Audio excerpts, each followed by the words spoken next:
साथियों ने काफी मेहनत की है, अभ्यास कर रहे हैं।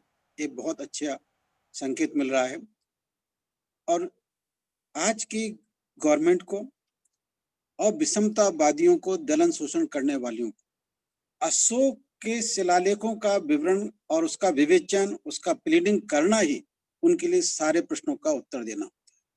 संविधान की लड़ाई हो, हमारी बेरोजगारी का मसला हो, हेल्थ का प्रॉब्लम हो, शिक्षा का प्रॉब्लम हो, सुख शांति का प्रॉब्लम हो, इन सारी बातों का जवाब हम बहुत साइलेंटली अशोक को डिस्कस करते हुए दुश्मन को पहुंच जाए।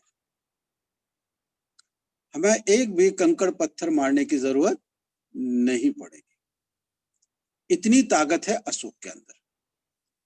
देखिए रमेश चंद जी हेल्थ प्रॉब्लम के लिए किस तरह से प्राइवेटाइजेशन करा, हेल्थ तो हमारा समाज का कुछ होगा नहीं, कीड़े मकोड़ों की तरह से मरते नजर आएंगे, क्योंकि इतना बड़ा खर्च भी नहीं कर सकते आज के टाइम में। वहां तो 300, 200, 300 रुपए की मजदूरी करने वाला लाखों रुपए कहाँ खर्च लगा कर सकता दवाई में। डॉक्टर की फीस भी आज से 300, 500, 1000 रुपए, 2000 रुपए डॉक्टर की कंसल्टेशन फीस होती है कहीं की। तो ये सम्राट अशोक के शिलालेखों का या सम्राट अशोक के व्यक्तित्व की चर्चा, उसके द्वारा किए गए पराक्रम ही आज का जवाब है। हमें उनसे कुछ भी लेना नहीं, हमें केवल अपनी बात ही अपने समाज को समझाना है, अपनी ही बात अपने समाज को समझाना है। हम अशोक को या अशोक की बात को समाज को समझा ले जाए तो परिवर्तन की लहर बहुत मजबूत हो जाएगी। और ये आप लोगों के विश्लेषण से मुझे नजर आ रहा है। और जीलस इस शब्द का कभी और समय होगा तो विश्लेषण करेंगे हमारे साथी। और ये बहुत महत्वपूर्ण है कि पहले ही छोटे शिलालेखों में ये जील या पराक्रम करने की बात, इसको हमारे साथियों ने बहुत गहराई से समझना होगा कि अशोक का ये पराक्रम शब्द, ये तो युद्ध में पराक्रम होता है, लेकिन ये तो पीसफुल लोगों को कल्याणकारी राज्य के लिए पराक्रम कर रहा है। पराक्रम प्रयत्नों की पराकाष्ठा, पराक्रम का अर्थ है प्रयत्नों की पराकाष्ठा। एक्सट्रीम लेवल तक हमें अपने काम में जरा सा भी विचलित, अरे मैं सफल हो पाऊंगा कि नहीं हो पाऊंगा, कहाँ है, जरा सा भी कंफ्यूजन नहीं लाना है और हम काम करते रहेंगे तो हम पराक्रम की श्रेणी में आ जाते हैं। और यहाँ हमारे साथियों ने 2-3 शब्द के बारे में मेरे से बोला। पहला देव शब्द है, दूसरा निज्जतिया है और तीसरा है पर्ल। हमारे साथी वरिष्ठ साथी दिगंबर राठौड़ जी ने और दूसरे साथियों ने देव शब्द का एक क्या अर्थ है, आज हमारे लोग उसका विश्लेषण करने लगे। देव का शाब्दिक अर्थ देखिएगा,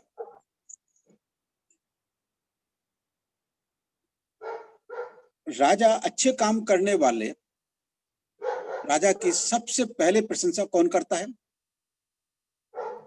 सज्जन पुरुष करते हैं। और वो लोग करते हैं जो अच्छे काम में लिप्त रहते हैं, कल्याणकारी कार्यों में लिप्त रहते हैं, समाज को कुछ ना कुछ देने वाले होते हैं। देव मीन्स देने वाला, पे बैक करने वाला। तो उनका प्रिय बनेगा कि नहीं बनेगा? ये देखिए मैं किस तरह से इंटरप्रिटेशन कर रहा हूं। आने वाले समय में जब हम देव का इंटरप्रिटेशन और तो लेने वाले हैं, जो जो अशोक के पीरियड में बात थी उसका उल्टा उल्टा करके बन गया है मनुवाद। देव को चढ़ाने वाला, प्रसाद चढ़ाना, ना जाने क्या क्या तरीके चढ़ावा चढ़ाना, यानी देव को हम सब लोग देने वाले बन जाते हैं और देव केवल लेने वाला हो जाता है। अशोक के समय में इसका उल्टा अर्थ। निज्जतिया शब्द का बहुत ज्यादा कंफ्यूज हुआ है सभी शिलालेखों में, सभी विद्वानों में।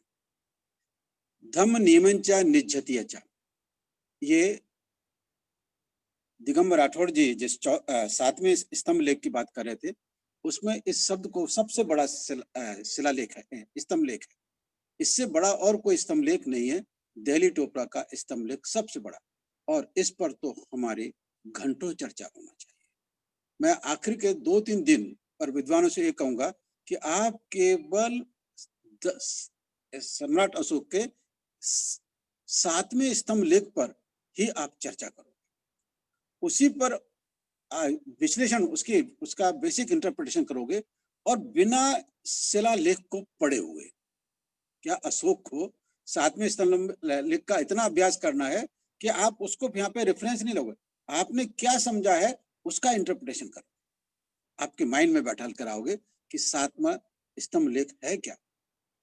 वो अद्भुत पॉलिसी का पिटारा है। तो यहाँ पे निज्जतिया शब्द, उसमें निज्जति और निज्जति या आधा और जोड़ दिया जाए तो वो ध्यान अध्यात्म से जुड़ जाता है। और निज्जति यानी पुनर्विचार करने वाला। अशोक के शिलालेखों में ये निज्जति शब्द कई जगह आया है। अगर राजा किसी बात से असहमत होता है या गवर्नर किसी बात से असहमत होता है तो जो उसकी काउंसिल बनी रहती है, उसके सलाहकार मंडल है, उस पर वो पुनर्विचार करने के लिए भेजता है। इस आदमी को फांसी की सजा होना चाहिए, इसको कारावास दंड, कठोर कारावास देना चाहिए। अगर उस पर थोड़ा सा कुछ गलत फैसला होता है तो गवर्नर उसको जज के जो निर्णय करने वालों के पास पुनर्विचार करने के लिए भेजता है, एक महासंदर्भ के पुनर्विचार के लिए, यानी रीथिंकिंग करने के लिए। और दूसरी जगह सम्राट अशोक निज्जति शब्द को यहाँ पे निज्जतिया शब्द बोलता है। निध्यतिया या शब्द का प्रयोग ना करते, निज्जतिया, निज्जति ये एक पुल्लिंग शब्द, ये प्रेजेंट टेंस में यूज होता है, प्रेजेंट टेंस में यूज किया हुआ है शब्द निज्जति, और इसका अर्थ होता है थिंकिंग। पटिवेख्यामी, निज्जति और कई ऐसे 7-8 शब्द हैं पाली भाषा में मैंने देखे कि उनका अर्थ थिंकिंग है और उसको अलग अलग संदर्भ में उन शब्दों का प्रयोग किया गया। थिंकिंग का प्रयोग बहुत बड़ा पैमाने पर हुआ है अशोक के शिलालेख में। हमें ढूंढने की गरज है, कोई एक आध विद्वान अशोक के वो थिंकिंग करने के लिए जहां जहां प्रेरित किया है केवल उसी पर लेक्चर दे सकता है। धम्म नियम किस किस प्रकार के किए गए हैं उनका लिस्टिंग करके भी मतलब एक लेक्चर बनता है। आप 10 से 15 मिनट में ये बातें कर सकते हो, और लेकिन विशेष अभ्यास करके। निज्जति का मतलब सोच विचार करना। तो अशोक ने जो परिवर्तन किया कि मैंने जो शिलालेखों में बहुत नियम लिखे हैं और बहुत सारे आदेश दिए हैं, कुछ लिखे हैं कुछ नहीं भी लिखे हैं, पर मेरे द्वारा जो बहुत सारे आदेश, विज्ञप्तियां दी गई हैं, अध्यादेश दिए गए हैं, नियम कानून मैंने बनाए हैं, ये मेरा प्रयास लघु उपाय समाज परिवर्तन के लिए, कल्याणकारी राज्य के लिए ये लघु उपाय साबित हुआ है, छोटा उपाय साबित।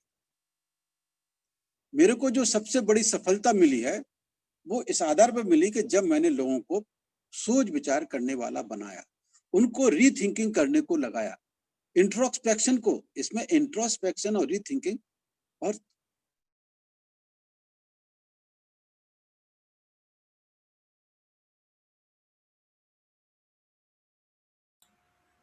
सर अनम्यूट कर दीजिए एक बार, अनम्यूट। हाँ बस। तो ये इस प्रकार से ये निज्जतिया शब्द का वो विपश्यना, जो लोग अशोक को केवल धर्म ओरिएंटेशन से ही देखते हैं, उसे एक सेकुलर किंग के रूप में नहीं देखते हैं, वो उसको जबरदस्ती विपश्यना के तरीके से जोड़ते हैं, जबकि इस अंतिम स्तंभ लेख में विपश्यना का कहीं किसी प्रकार का संबंध नहीं है। बहुत ही सेकुलर दृष्टिकोण से आज जिस तरह से बाबा साहब संविधान बनाते समय सोच रहे थे कि ये देश के अंदर जो सिटीजन बनेगा वो सोच विचार, अपनी फ्रीडम का पूरा उपयोग करने वाला बनेगा, अपने कर्तव्यों और दायित्वों को पूरी तरह से निभाने वाला बनेगा, एक आइडल सिटीजन की जो कल्पना की थी, अशोक उस कल्पना को जमीन पर उतारने की कोशिश कर, इसलिए उसे सोच विचार करने वाला बनाना बहुत जरूरी था। एजुकेशन पॉलिसी के बारे में तो आप लोग बोल सके, और वो इस आधार पर देव बोले या सोच विचार करने वाला बने, वो डिग्निफाइड इंटेलेक्चुअल क्लास का निर्माता था। अशोक के बारे में अगर कोई कुछ किया जा सकता है, उसने कुछ परिवर्तन करा सका है, तो डिग्निफाइड इंटेलेक्चुअल क्लास का निर्माण किया। जो अधिकारी वर्ग थे, जो सुपीरियर बैठे हुए थे वो तो थे, पर उसके नीचे आम जनता तक वो एक डिग्निफाइड इंटेलेक्चुअल क्लास का निर्माण हुआ, जिसके वजह से लॉ एंड ऑर्डर की प्रॉब्लम नहीं आई। कम से कम मिलिट्री और कम से कम पुलिस बल के बावजूद इतने विशाल साम्राज्य का, विशाल एम्पायर का वो शासन प्रशासन चला सका, एफिशिएंट चला सका, क्योंकि ज्यादा से ज्यादा लोगों का हित साधन हो सका। मैक्सिमम गवर्नेंस, थोड़े से मतलब कम से कम पुलिस और कम से कम मिलिट्री, उसने मिलिट्री का विस्तार नहीं किया और नौकरी से निकाला नहीं। इतने बड़े राज्य के लिए अलग अलग जगह मिलिट्री को रखा, खाने पीने की उनकी व्यवस्था की, रहने की, युद्ध की उनको गरज नहीं पड़ी, तो वो लोग अपने परिवार के लिए संपन्नता का कारण बने। उतनी पगार से नैतिक मूल्यों का अनुकरण करेगा तो वो आदमी उतना ही ज्यादा संपन्न होता जाएगा। कम इनकम में ज्यादा संपन्नता दिखती है। अगर विकार नहीं होते, बुराइयां नहीं होती हैं, दारू जुआ और दूसरी चीजों में अगर उसका इन्वेस्टमेंट नहीं जाता है, तो वो बचता है और उसकी बेहतर जिंदगी बनती है। ये अशोक ने अपने राज्य में बहुत महत्वपूर्ण तरीके से इम्प्लीमेंट किया। ये चीज को हम जनता के बीच में जैसे जैसे लाएंगे, इस शासन प्रशासन के बारे में रीथिंकिंग होने लगेगी। क्या रे, मिनिमम गवर्नमेंट मैक्सिमम गवर्नमेंट क्या होती है? एजुकेशन पॉलिसी अशोक कैसा कर रहे थे, ये कैसे चल रहा है? हेल्थ अशोक की कैसे थी, यहाँ हेल्थ कैसी है? आपको आलोचना करने की जरूरत नहीं है, आपको केवल अशोक को एक्सप्लेन करने की जरूरत है। जब आप अशोक को एक्सप्लेन कर रहे होगे तो राम राज्य का एक्सप्लेनेशन ऑटोमेटिक बंद पड़ जाए। मैं आपको ये वार्निंग भी दे रहा हूं, और ये एक्सप्लेन ऑटोमेटिक, क्योंकि इसके सामने कोई टिकता नहीं है। इसलिए कि ये विचारधारा इंटरनेशनल लेवल पर अशोक रिकॉग्नाइज हो चुका है, उसके शिलालेख और उसकी फिलॉसफी रिकॉग्नाइज हो सकी है, मान्यता प्राप्त कर चुकी है। इसलिए इसके सामने कोई और इंडियन फिलॉसफी, इस साधु संतों का, परिवर्तनकारी का, ये जिसमें सिखिज्म भी आ जाता है, गुरु नानक देव, इन 10 गुरुओं का, ये समाज परिवर्तनकारी, सोशल रेवोल्यूशन थे, पॉलिटिकल रेवोल्यूशन नहीं थे, वो सोशल रेवोल्यूशन चल रहे थे। सरकार को उसमें मान्य नहीं था, क्योंकि राजकाज करने वाले, अत्याचार से अपने आप को टिकाने वाले इस चीज को बर्दाश्त नहीं करते कि समाज ज्यादा जागृत। लेकिन हमें बिना परावलंबी हुए, एक बात ध्यान रखिएगा, बार बार मैं इस चीज को शुरू से बोलता आ रहा हूँ, 7 महीने से रिपीट कर रहा हूँ कि बिना परावलंबी हुए बिना, मतलब स्वावलंबन होकर ही हमें सारी प्रचार की प्रक्रिया, समझने और समझाने की प्रक्रिया को चलाना है। और जो हमारे पास टैलेंट है, उस टैलेंट को प्रैक्टिकल से उसमें धार लाना है। हमारा निखार जितना प्रैक्टिकल करेंगे, यानी हम अपने औजारों को पैना कर रहे हैं। एक और शब्द लोगों ने बोला है कि लिपि और भाषा के बारे में। लिपि, आज की जितनी भाषाएं विकसित हैं भारत में, पूरे भारत में तमाम, चाहे दक्षिण की हो या उत्तर की, ये सारी भाषाएं धम्म लिपि से विकसित हुई हैं। अंग्रेजों ने जब यहाँ पर इंडियन ब्राह्मण क्लास से पूछा, तब उसने अपने पुरखों का सबसे बड़ा देखा, ब्रह्मा हमारा सबसे बड़ा निर्माता है, तो वही भाषा का निर्माता भी होगा, इसलिए इस लिपि को ब्रह्म लिपि कह दीजिए। तो अंग्रेजों ने मान लिया, भाई तुम लोग इसे सियासत कर सकते हो लिपि के बारे में, तो जो धम्म लिपि अगर ब्रह्म लिपि है तो संस्कृत कैसे बड़ी हो सकती है? ये तो यहीं पर आप सोचिए, अगर ब्रह्म लिपि अगर श्रेष्ठ है तो संस्कृत कहां से श्रेष्ठ बनती है? नाम के अनुसार ही उन्होंने दे दिया उसको, पहले अंग्रेजों के समय में श्रेष्ठ लिपि के रूप में अनुमान लिया। तो संस्कृत से लिपि का ब्रह्म लिपि का निर्माण नहीं होता है, बल्कि ब्रह्म लिपि से ही संस्कृत का इंप्रूवमेंट। वो तो संस्कृत क्या है, उसे और ज्यादा सुधारा गया है, पूरा क्या, उसमें और ग्रामर के सिद्धांतों को इंप्रूव करते गए। वेदों के समय की संस्कृत बहुत अल्प ग्रामर की वाली है, उसमें ग्रामर ढूंढना पड़ती है, दिखती नहीं है इंटरप्रिटेशन के लिए। जो काल्पनिक इमेजिनरी चीजें हैं, उसको इंटरप्रिटेशन के लिए वो ग्रामर का रूप देना पड़ता है, पर ग्रामर नहीं है। बहुत ही छोटे अर्ध शब्दों में अनुमान लगाया जाता है। ये वेदों के जो ऋचाएं हैं, उनके श्लोक हैं। तो उस समय धम्म लिपि या हम ये कहें ब्रह्म लिपि ग्रामर के तौर पर भी संस्कृत जो वेदों की संस्कृत उससे ज्यादा विस्तारित थी, व्याकरण में सघन थी। इसलिए संस्कृत किसी और के जन्मदाता नहीं हो सकती है। संस्कृत ब्रह्मलिपि का ही विकसित रूप बना है। उसमें जो कुछ भी विस्तार हुआ पाया है ड्यू टू अशोका के विस्तार हो जाने के वजह से इनको नए ढंग से सोचना पड़ा और ग्रामर विकास किया। आप देखेंगे ग्रामर के लिए अशोक के बाद वो कौन से मुनि कहलाते हैं, उनको ग्रामर का ग्रामर कर्ता माना जाता है। इसलिए से ये संस्कृत ब्रह्मलिपि का द्वारा अलग से विकसित किया हुआ, सेपरेटली विकसित किया हुआ, अपनी आइडेंटिटी को बनाते हुए विकसित किया हुआ स्वरूप है। इसलिए एक बात थी। और जो अक्षर का ज्ञान हुआ आ आ इ ई, अगर आप अशोक के शिलालेखों को देखेंगे और उसके बाद कहीं ना कहीं इस लिपि के बारे में भी अक्षर वगैरह दिए रहते हैं, तो आप देखेंगे कि वो भी एक क्रम से अक्षर विकसित हुए हैं और सारा का सारा ब्रह्मलिपि से इसका विकास हुआ है। संस्कृत का भी विकास ब्रह्मलिपि से हुआ है।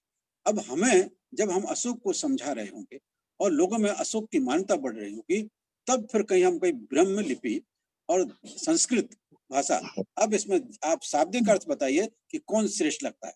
ब्रह्मलिपि श्रेष्ठ लगती है कि देवनागरी से? ब्रह्म बड़ा है कि देव बड़ा है? देव छोटा हो गया तो देवलिपि हुआ, देवनागरी। और तो ब्रह्म कहाँ से? ब्रह्मलिपि तो भाई श्रेष्ठ हुई। आपने नाम दिया, हमने अंग्रेजों को आपने नाम दिया और हमने मान लिया कि ब्रह्मलिपि देवनागरी लिपि से श्रेष्ठ है। अब संस्कृत मैंने लिपि का बदला, तो भाषा के लिहाज से पाली भाषा, प्राकृत भाषा एक मिलीजुली भाषा थी। यह पूरे इंडिया की एक भाषा थी। खरोस्ती और अफगानिस्तान से ईरान के उधर की भाषा है। इधर इतने बड़े देश के अंदर एक ही भाषा अगर किसी देश में किसी काल में हुई है तो सम्राट अशोक के समय में, मौर्य पीरियड में, इस देश में एक शासन था और एक भाषा थी। एक ये बहुत बड़ी अचीवमेंट्स अशोक को हमें देना होगा, क्योंकि भाषा की भिन्नता उसके बाद, क्योंकि टिक नहीं सकते थे, तो जब संस्कृत ने अपना स्वरूप अलग बनाया तो दूसरी भाषाओं के लोगों ने भी अपना स्वरूप अलग अलग बनाना शुरू किया। इसलिए भाषा की भिन्नता का जन्म हुआ और विभिन्न भाषाएं बनती गई। फिर क्षेत्र में बढ़ते गए, राजा सॉवरन गवर्नमेंट अलग अलग होती गई, छोटे छोटे राजाओं की राजा महाराजा कहने लगे, तो उन्होंने अपने अपने क्षेत्र में अपने अपने प्रकार से भाषा का विकास किया।